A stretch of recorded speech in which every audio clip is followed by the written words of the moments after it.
月9日，美军在印度洋拦截了一艘悬挂巴拿马国旗的油轮，声称这艘油轮违反了美国总统特朗普在加勒比海地区实施的隔离禁令。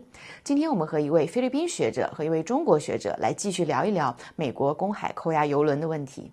Malindog-Uy is the Vice President and Director at the Asian Century Philippines Strategic Studies Institute, and Mu Jiahao is an Assistant Research Fellow at Huayang Center for Maritime Cooperation and Ocean Governance. Good morning, Anna and Jiahao.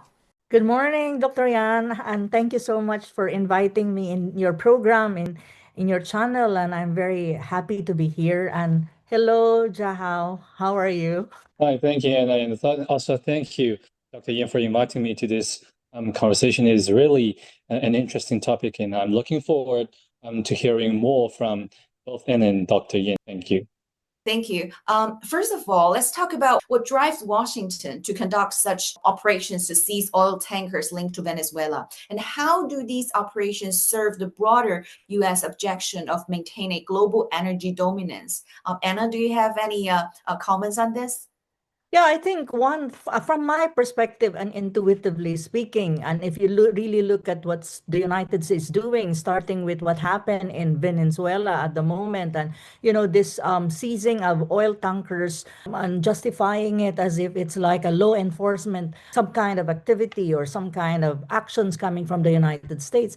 For me, there are only two things that I can see. First and foremost, this is part of what you call U.S. Strategic policy or foreign policy when you talk about the Western Hemisphere. As we know, and actually, and I think Jiahao know, that right now there is such a thing as a re-emergence of the Monroe Doctrine, but this is much more with the Trump version or characteristic of the presidency of Trump, in a sense that they want to control the Western Hemisphere. And in one way of doing that, of course, is controlling as well resources. And one of the resources is very important, I think, is oil. And it already happened in the case of Venezuela. And right now, what they're doing is like they're trying to seize oil tanker, saying that, because they're justifying that this oil tanker coming from, let us say, Venezuela or Iran or Russia are under sanctions. So in a way, they feel, the United States feel that they have that such thing as an authority to do this. For me, it's we call it like a long arms jurisdiction, because they're imposing or using domestic laws, I think, and justifying it using their domestic laws, saying that this is a violation of what we call sanction. However, for me, this is more about controlling the energy flow coming from the Western Hemisphere to other parts of the world, especially to U.S. perceived competitors like China, Russia, and Iran. And on the other hand, also this is much more an exertion of what you call dominance. Dominance dominance in the sea, in the area, and in that area too, and also trying to assert control when you talk about energy and when you talk about trade in energy and even energy as a whole. So you can see that the US is pushing and pushing this, and it's happening and happening. And I don't really, this is more about coercive economic control backed by naval power of the United States. And for me, the way I see it, it's unilateral action, because these are not sanctioned by the UN, and there's no such thing as an agreement with the other states or even agreements within the Western Hemisphere that the United States can do this. So it's really, the more you see it, the more that it's glaring that this is a unilateral actions. It's more about trying to have solid control on energy, especially within the Caribbean and the Western Hemisphere and even in the Indian Ocean, and I think including the Latin American side of the world. So, but it's not anymore a surprise, Dr. Yan and also Jiahao. We know the United States have been doing this, and now they're more encroaching on the sea and energy control, I think, yeah. Yeah, thank you, Anna. You've already talked about the long arm jurisdiction. I wanted to ask Jiahao that according to the UN Convention on the Law of the Sea, the high seas are reserved for peaceful purpose and the principle of freedom of navigation. So what is this long arm jurisdiction related? How does this long arm jurisdiction related to the freedom of the navigation on the high seas? Does the United States using this domestic law to exercise operations on the high seas and to seize these oil tankers, from based on its domestic law? Oh, thank you. Obviously, as Dr. Yin just mentioned, the peaceful uses of the sea and ocean, also the equitable use and efficient use of resources of the ocean, are all the contemporary orders of the sea that is reflected in the preamble of the United Nations Commission on the Law of the Sea. And obviously, in the high seas or in certain circumstances, the exclusive economic zones of a third state, as we are now witnessing, that some of the operations, some of the seizures are being carried out in the exclusive economic zone of Venezuela, that is a maritime zone not within the jurisdiction of the United States. The U.S. is carrying out its own operation in the name of the sanctions. Obviously, this is going to be an unlawful use of its own jurisdiction in the so-called intentional waters.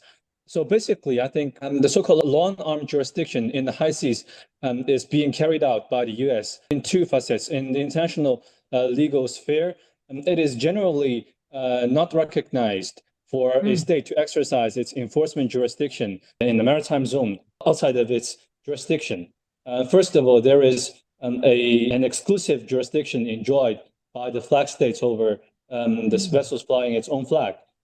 So unless being authorized by the flag state to exercise certain jurisdiction, then the other states cannot seize vessels flying its own flag. So this would be the first thing to be noticed. And the second thing is the United States has been justifying its own operation in the name of seizing and boarding the stateless vessels. But the problem with the U.S. justification is does not allow the seizure of a stateless vessel even on the high seas.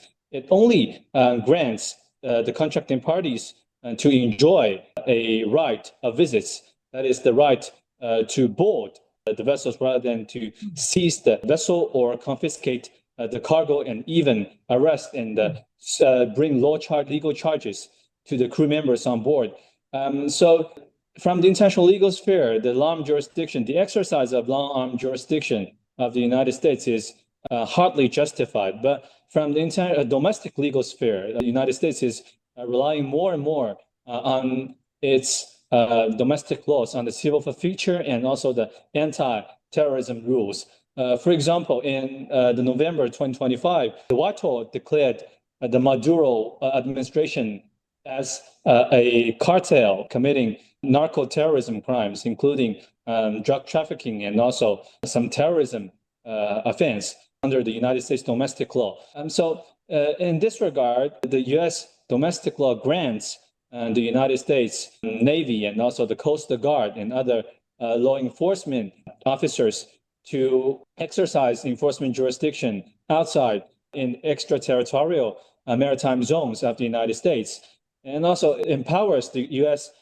navies and the Coast Guards to confiscate and subject all the properties, including the vessels and the cargoes on board, including the crude oils, to civil forfeiture. So these are all the legal justification found by the U.S. In its long-arm jurisdiction in this operation, Southern Spear. I want to reinforce what he's saying, which is very important, I think, for many people to understand, because there is now a debate if what is the United States doing is actually justified or is it a violation of international law under UNCLOS, which is very important for other people to understand. Before we go to the next question, I want to reinforce Jahao is saying, because if you really look at it, a U.S. court order has no independent legal force on high seas under UNCLOS, meaning, domestic law of the United States does not apply internationally. It's just within its border. I think that's one of the most important thing that ordinary people has to understand when you talk about this issue, because this issue does not only apply with what is happening when you talk about seizing oil. It already been used by the United States in many instances in filing cases or oppressing certain companies, especially Chinese companies. And people does not understand that, domestic law has no bearing when you talk about outside of the boundary and territorial boundary of a country like the United States. But the United States have been doing this for the longest time. So the question is, based on international law, Is it legal or illegal? I think that's the question that is very important. As far as I'm concerned, it is not, unless they justify it with other reasons. Because when you talk about a U.S. federal warrant or a U.S. federal exercise of its domestic law, I think it's only applied to U.S. personnel and U.S. territory. When it's outside, it is not anymore, unless it satisfies certain provision in UNCLOS that has something to do with, let us say, slave trading. I think that one. And on the other hand, if the vessel is not actually, it doesn't have, the vessel is considered stateless, meaning it does not represent a state. In a way, the United States can do something like maybe as what Jaho is saying, you can board and you can inspect, but you don't have the right even under UNCLOS to confiscate or seize the cargo and use what is it inside in the cargo, what is the content of the cargo, to sell it or to use it for your own purposes in layman's term. So I think this is the basic distinction that needs to be understood when you talk about this long arms jurisdiction that the United States is doing at the moment. When you talk about seizing oil tankers or even cargo, that is, they justify in the sense of an issue of narcotics, control of narcotics, trade of drugs, or what you call terrorism. Because this is the usual justification of the United States and also Jaho. They invaded Iraq in the justification that there is such a thing as, what do you call that? Massive, the nuclear weapons. But at the end of the day, yeah, when further investigation and after the invasion of Iraq, there was no such thing. So this is the same thing. They're using certain very tricky reasoning like terrorism or narcotics control and trade drug cartel, but in fact, that is not even established. So I think people has to understand this. And this is still what you call unilateral action coming from the United States that does not have sanction when you talk about the United Security Council, and it does not even have any agreement with any countries at all in Latin America. I don't think Latin American countries would agree with this because this will affect their economy, especially the likes of Venezuela. Yeah. Many legal scholars also are discussing about U.S. trying to have some deep seabed minding in terms of using domestic law to justify its attempting to deep seabed minding because it's not an unclosed ratifier. Just another example of what you've been talking about. And talking about unilateral actions, President Trump has stated the U.S. will run Venezuelan oil through approved channels.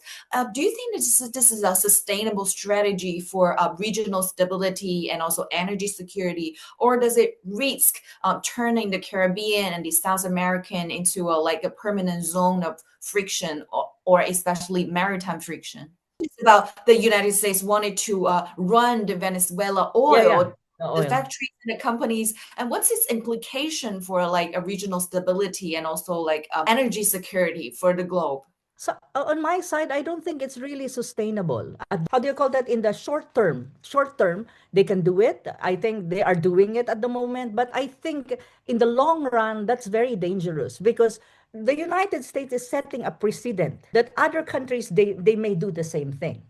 So that would disrupt the whole economic, the whole system when you talk about energy and the maritime situation in this area, especially in that side of the world. So this is not good in the long term because other countries may do the same thing. So what happened to the so-called rules-based order that actually the United States is saying that, it wants to preserve and it wants to protect because they're the very people that are destroying the so-called rules-based order, that everything should be based on rules. But this is what they're doing is not based on rule. It will disrupt in a matter of time, I think it will create what you call two kinds of system. And many countries will be forced to separate themselves when you talk about energy trade and let us say trading and maybe buying of oil or whatsoever from the Western kind of setup in the long run.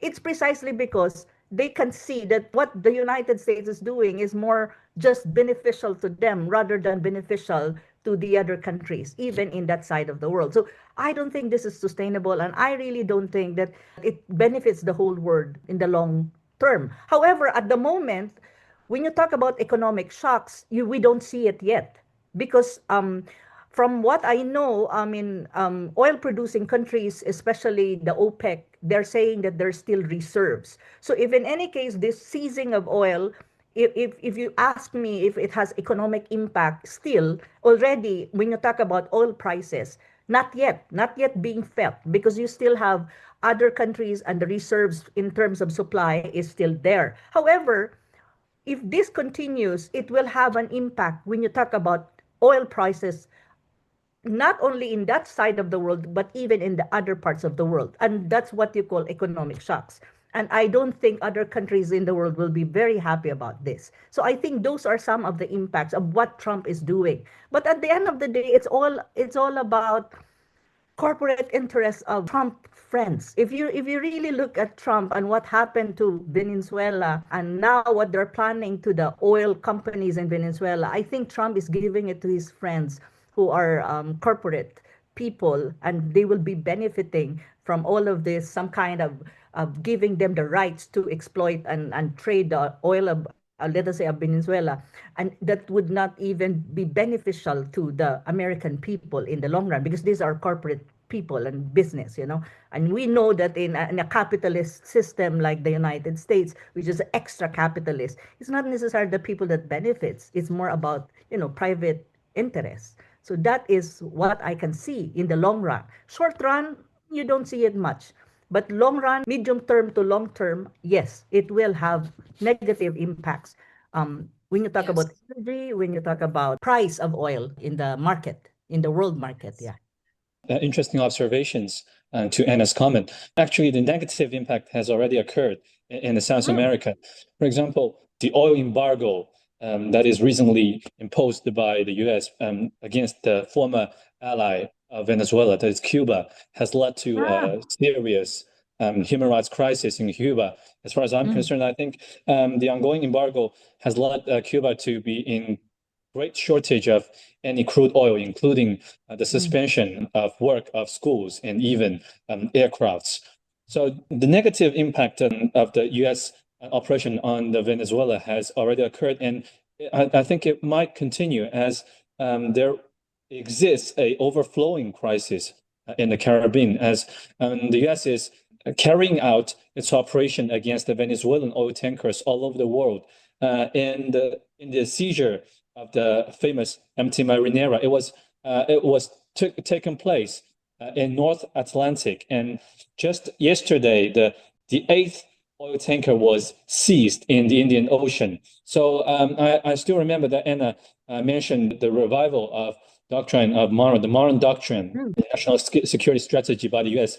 And also Donald Trump has commented the Monroe Doctrine as Donald Doctrine. So the Monroe Doctrine was confined to a continent, while the Donald Doctrine was confined to a hemisphere. It is surely more expensive than the Monroe Doctrine it was centuries ago. So the U.S. is also expanding the Venezuelan operation to all over the world, and I think this is going to have a wider negative impact on the global maritime order. Yes, and this is what you call, Jan, before you go to the next question, what Trump is doing is actually what you call market gatekeeping backed by coercive enforcement. And also, when you talk about energy security risk, it will fragment the global energy system in the long run. As Jaho is saying, there's already an impact on Cuba, but that is just one country. But the more they do this, and I think the United States is some kind of in a crusade of doing this, which is crazy, I think that will eventually fragment the whole global energy system. And actually, countries like China or BRICS or just Global South will be pushed to find alternative. And that would have an impact, again, as I've said, of having a two global energy system, one controlled by the United States and one which is independent from the United States or the Western Alliance. And I don't know how the world would look like if that happens. I don't think it's good for us.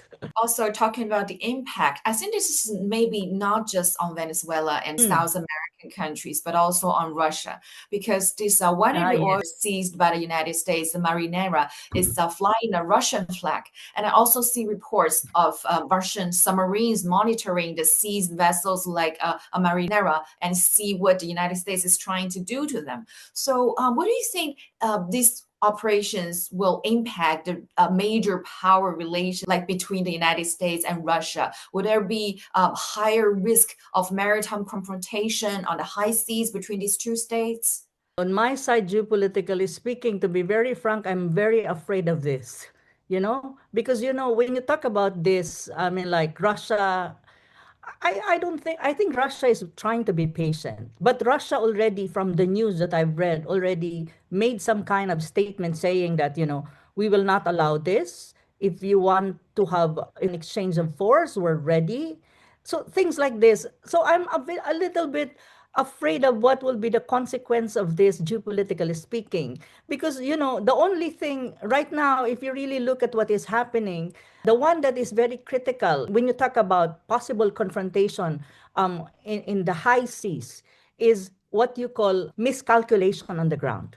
One miscalculation on the ground will lead to a military confrontation in the high seas between, let us say, Russia and the United States. And I don't think that is good for the world. And I don't think Russia is bluffing. One thing that I know about Russia, based on my study about it, and I have some friends as well, it's not a country that bluffs. When it says something, it will do, based on how you approach it. So already they've been saying, like, okay, we're patient at the moment, but don't push us too hard because we're ready, So that is my concern.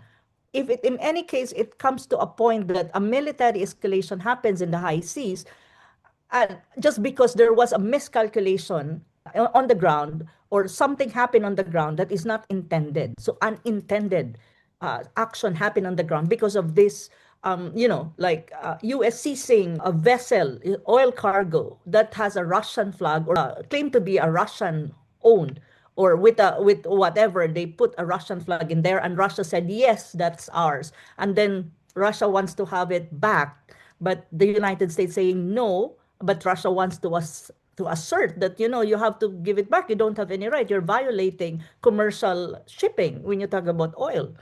Because in UNCLOS, sanction is not part of the what the so-called.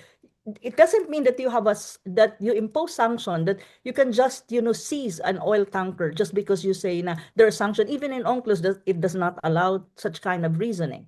So my fear is, if this continues and you provoke a country like Russia, and then maybe we see some kind of military escalation in the long run, which I don't want to happen, as far as I'm concerned, as a global citizen, because that would never be good for the whole world. I think it's not only about military escalation that we're talking about. Even if you talk about transfer of oil from one place to the other, prices of goods. When oil price increases, everything increases. That is the problem when you talk about energy. And especially my country, the Philippines, we import oil. We import almost everything when you talk about energy. So we will be very affected when something happens in the high seas because of what the United States is doing at the moment. This is even not based on law. This is just intuitive analysis of what's going on in that part of the world at the moment, with Russia being also assertive of what it stands for and saying that the United States is actually violating international law in as far as UNCLOS is concerned. Well, that's my reading for the moment, and I really hope that will not happen, because I'm not kidding. Russia is not alone. Of course, Russia has allies too. Yes, and talking about Marinera and also flag state jurisdiction, I wanted to ask Jiahao. The United States claimed that Marinera is not Russian flag vessel. It is a stateless vessel because it changed the flag to a Russian flag during being chased by the United States Coast Guard vessel. So I just wanted to ask Jiahao that whether the vessel can change their flag during navigation on the high seas. By and large, I mean, the UNCLOS does require that a ship to refrain from changing its flags during the process of voyage. The problem is the charge of the statelessness proposed by the U.S. against the empty Marinera, along with many other oil tankers, very much untenable. The statelessness accusation that does not stand. I mean, very often the U.S. Depict the seized oil tankers as statelessness, even when a vessel did not change the flag state, or the status of nationality was not challenged by its own flag state. So I would like to point out the charge of statelessness forms the very core of the legal justification of the U.S. operation. And from international law of the sea, there is a genuine link requirement between the flag state and the vessel. However, judging from the legal practices, the genuine link should not be considered as a reason to deny the right of the flag state to offer protection to the vessels flying its own flag. Rather, it should be considered as a link between the flag state and the vessel. In this regard, the U.S. completely circumvented the flag state and directly carried out operations and seized the cargoes and personnel as well as the vessels is clearly a violation to the flag state jurisdiction. So from my perspective, and also judging from the international legal norms and practices, I don't think the U.S. accusation of the statelessness is plausible or reasonable. Yeah, but I have a question. Was there any at any moment that the Russia denied that Marinera using its flag? There was no denial, right? And I don't think so. I don't think there is a denial. I think there is even a confirm that can confirm that it is flying the flag of the Russia.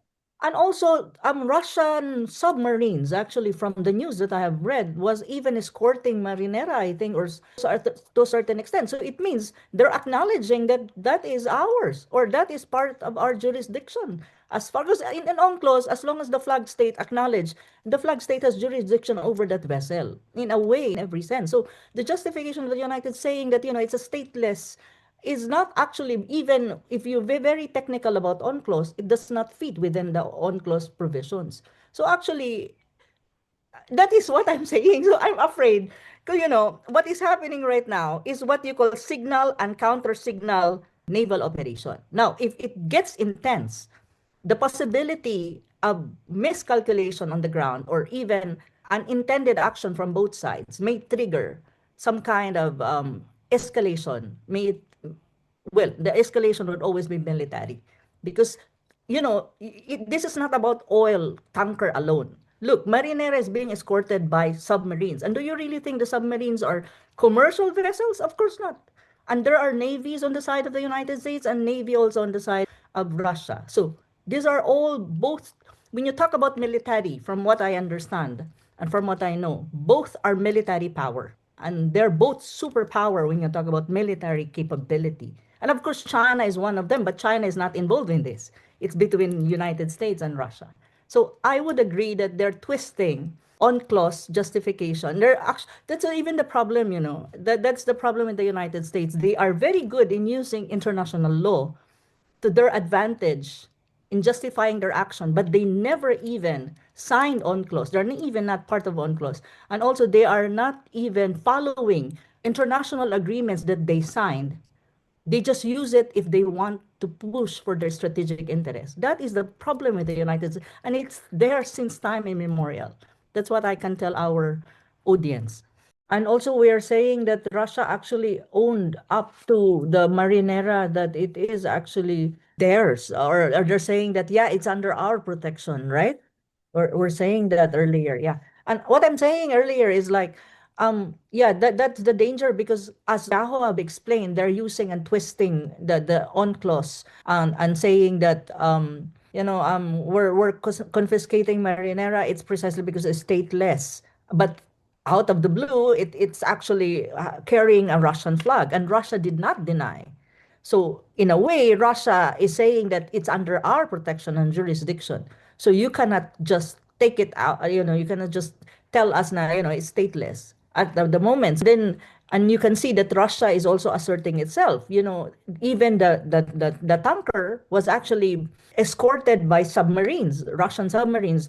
And as you can see, the players in there is not just the oil tanker. It's not even the Coast Guard alone, even on the part of the United States. You have the Navy, and you have also the other side, Navy. So what I'm saying is, if something happened on the ground unintentionally, it will escalate into a military action between the two sides. And the two sides are powerful countries. When you talk about military, these are superpowers when it comes to military capability. So, I mean, and you cannot blame Russia also for asserting itself, because it's saying that you're violating international law. United States, you don't follow international law. So this is the problem, and I believe Russia is on the right side of things, saying that there's a violation in that sense. So the question is, what will happen if United States will continue doing it? It's not only doing to Russia, it's also doing something against Iran in that sense. And, and other countries are looking at it in that sense, and it affects the whole, what you call, supposedly peaceful situation when you talk about the high seas. This is the basic problem of what's going on at the moment. And what I'm saying also is that the United States, the problem with the United States is they're good using international law to their advantage when they're pursuing their unilateral action and when they're pursuing the strategic interest, whichever part of the world. And now we're talking about the Western Hemisphere. However, obeying it, they're poor at this. They're very poor in obeying it.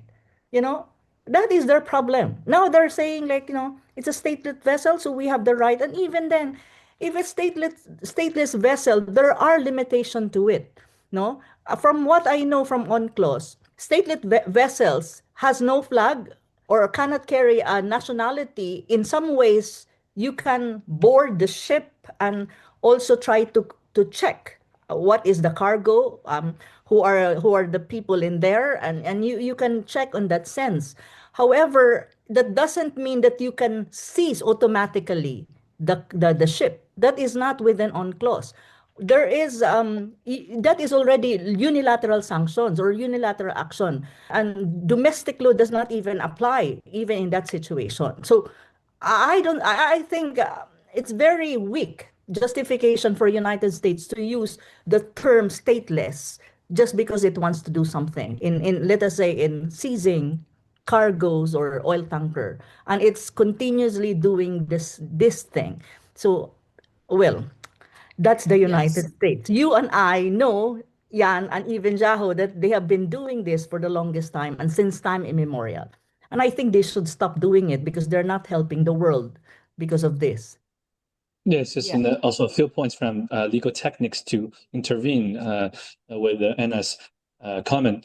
Anna's very precise on the twisting uses of international law by the United States.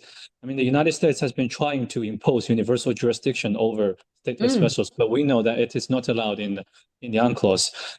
It is established universally that the universal jurisdiction may be applied against a piracy ship, but definitely not a stateless ship. But judging from the U.S. Naval Commander's Handbook on law enforcement and also other maritime practices, they've been trying to impose universal jurisdiction, trying to justify that any measures can be carried out against a stateless vessel on the high seas, which is groundless in the international legal sphere.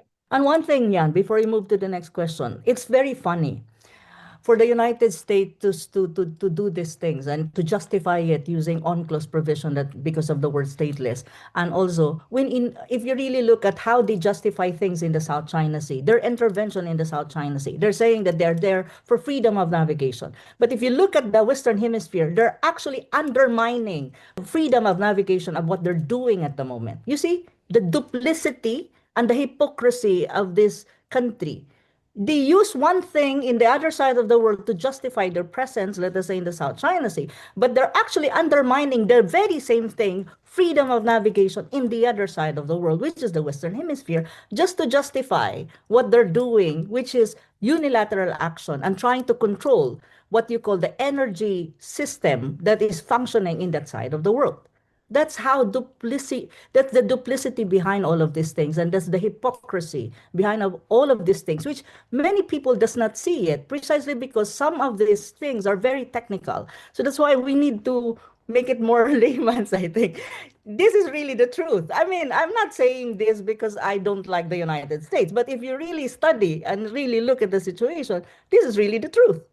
That is the truth. Yeah, this is probably the reason why I see some people on social media calling the United States an international robbery or international piracy to these operations that it sees these oil tankers on the high seas of all these oceans, in the Caribbean, the Indian Ocean, and in the North Atlantic. So looking to the future, do you think the United States will continue to seize more oil tankers according to its Venezuela and South American policy? And also, what do you think the international community can do to prevent these things from happening? Let me speak first, I think. I mean, I can see what based on my reading, I think the United States will to some extent continue. However, I think when countries like the BRICS country, like Russia, let us say, China, India, and are already speaking against what United States is doing, and even if the global South countries will also speak against this kind of actions, unilateral action by the United States, to a certain extent, I think the United States will not necessarily stop, probably, but will try to restrain itself to a degree. But if you ask me if they will stop, I don't see that. On the other hand, why I don't see that? It's precisely what we're talking about earlier, the Monroe Doctrine, the reemergence of Monroe Doctrine under a Trump, and they call it the Trump Doctrine now. And what is the objective? You know, if you really read the national security strategy of the United States, and even some work of some military think tank in the United States, if you really read it and analyze it, and I've read all of these documents so far and studied it very carefully, you can see that the United States wants to. There is some kind of an image, some kind of idea that the United States is putting forward to the world at the moment. That okay, Asia Pacific, maybe there are already major powers in there. You have India rising, and you have China, which is obviously the most strongest state or nations or country in the Asia Pacific region. But the Western Hemisphere is ours. This is ours, and we will control this. And whoever will try to intervene in this part of the world, may it be in terms of trade, may it be in terms of economic, we will take actions. And these actions of seizing oil tankers, we should also extend the imagination that this is not just about controlling oil or the trade oil in this part of the world. This is geopolitics. It's still part of what you call containment strategy of the United States against China. It's very obvious. The United States doesn't want China to have presence in that part of the world. And also it doesn't have, the United States doesn't want to have China to have some kind of benefits or can access certain crucial resources in that side of the world. That's why they're doing this. You see, because if you really look at who is the main buyer of crude oil from that side of the world, it's the China. So they don't want that, because there's also a hidden agenda here. They want also to cripple and to weaken China's economy if they can, in that sense. But that is the indirect objective.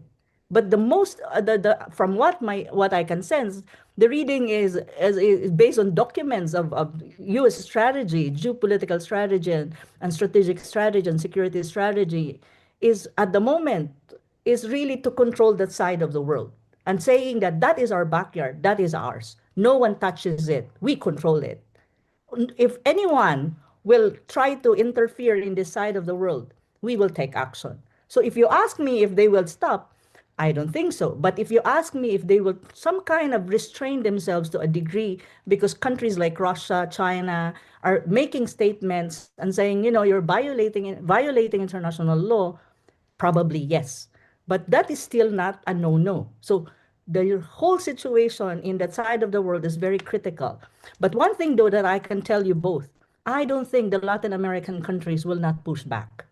I think the Latin American countries, I have so many friends in that side of the world. I talk to them most of the time. I'm sometimes being interviewed by Brazilian, Colombian, and even Venezuelan TV and media network. And before we discuss things, I talked to them and I told them, do you really want to, to be under such kind of control again? And then they were like, no, we don't want that. We will not allow it. We will also push back.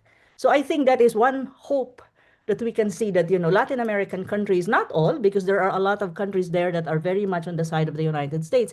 But I think there are enlightened countries in that side of the world, and there are enlightened some kind of personalities and politicians in that side of the world, that they will not again accept that they would be under the so-called full control of the United States. So that is the hope that I can see, though, in the Western Hemisphere. Yeah. Yes, we already see many protests in Latin American countries. So Jiahao, as an international law scholar, what do you think? I think as an international lawyer, we are not quite good at making predictions, but I found comments to be quite convincing and also quite persuasive. And also would like to mention that the US government has also revealed that it has applied for dozens of more warrants to justify the seizures of dozens of more oil tankers, Really? which suggests, yes, I think there is an information reviewed by the Reuters or the Al Jazeera, and I have to check, but I think this is reflects something. This reflects that this operation will continue.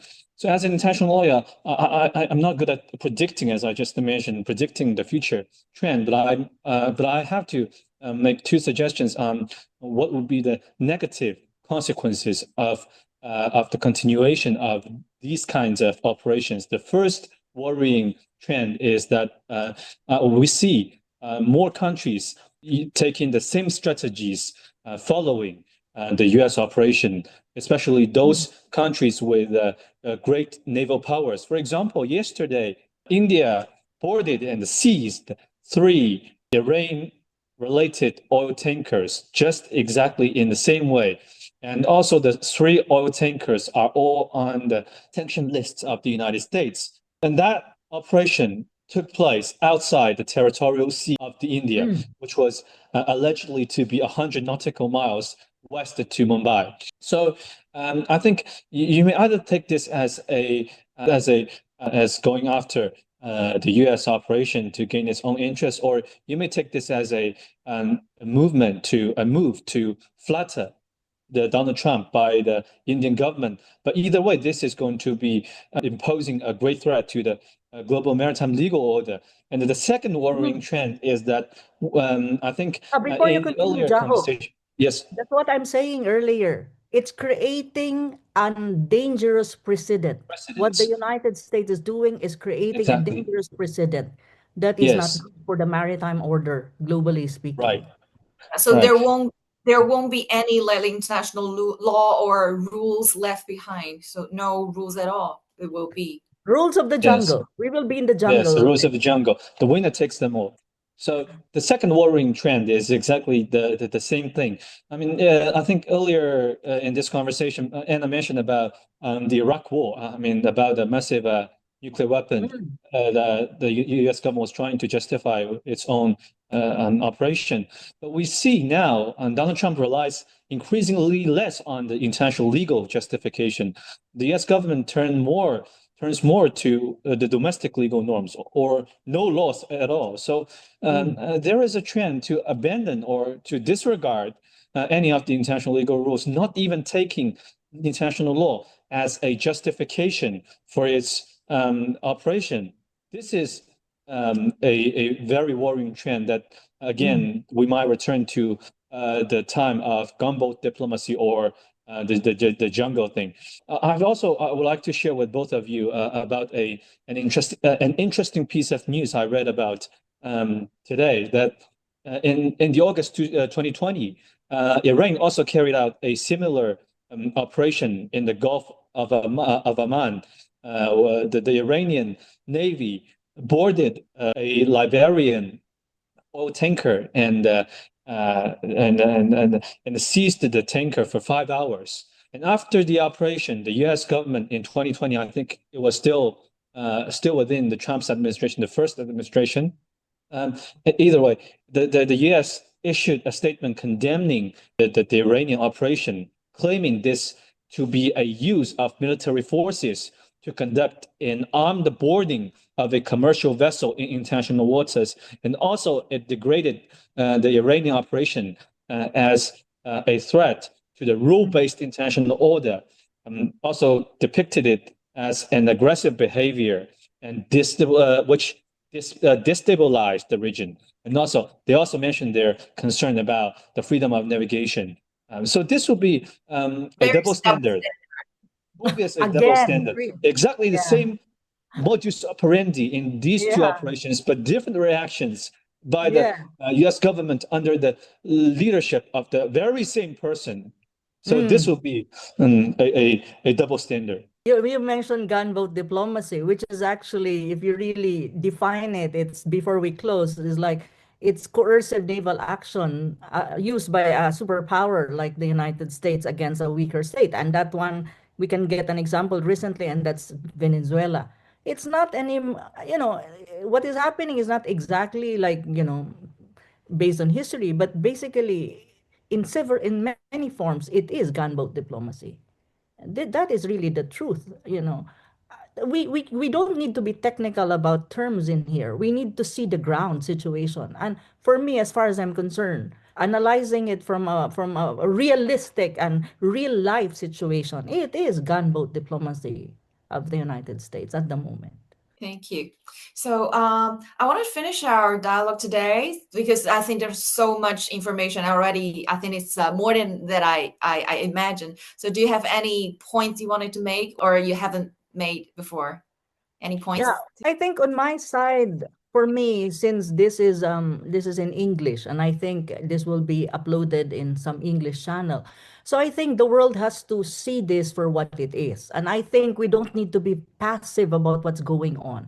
There's such a thing as interconnectivity at the moment. The globe is not anymore like before, that it's not interconnected. What's happening in one side of the world will definitely impact any other parts of the world. So what's happening in the Western Hemisphere with all of this craziness that the United States is doing, definitely in a matter of time will impact even Asia Pacific, Europe, or any parts of the world, especially when you talk about oil. So I think people needs to wake up, needs to see things, needs to be more aware of what's going on and do something to prevent, and even to say something that, you don't agree with what the United States is doing. It's not because you don't like the United States. It's just because, or you don't agree about the whole of it as a country. But it's more about, trying to be more looking at what would be the possibility and how would it impact the world. Because we are all part of this boat you called Earth. Anything happens to it, we all suffer.